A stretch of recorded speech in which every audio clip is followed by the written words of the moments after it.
આજે તો સવારમાં ચા પીને ભોગી ગયા ભગતના ગામ. તો રામ રામ ડાયરે ને આપનું સ્વાગત છે આપણા નવા મિની વ્લોગમાં. સવારના વાગી ગયા 6 અને તમારો ભાઈ મસ્ત મજાનો નાહી ધોઈને તૈયાર થઈ ગયો છે. આ બાજુ આપણા પાર્થભાઈ હુતા છે. તો હાલો હવે આપણી મેના રાણીને પણ તૈયાર કરી નાખી.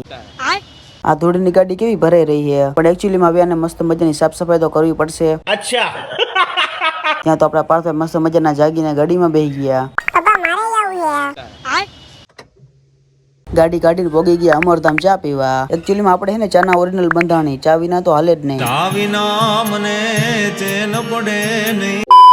પછી તો આપણી મીના રાણીને લઈને નીકળી ગયા આપણે ભગતના ગામ બાજુ. હાલો તો જેને ખબર હોય કે ભગતનું ગામ કેવું છે એ કોમેન્ટ કરજો. પછી આપણી મીના રાણી કે મારે ચા પીવો છે.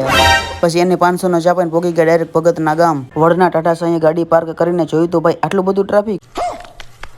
કાંઈ વાંધો ને, પછી તો શું આપણે વેટ કરવો પડે. તો પછી લઈએ મસ્ત મજાની ઠંડી સોડા. આ બજારમાં નવી એવી લાગે છે, એકદમ જોરદાર ટેસ્ટ છે. અહીંયા તમે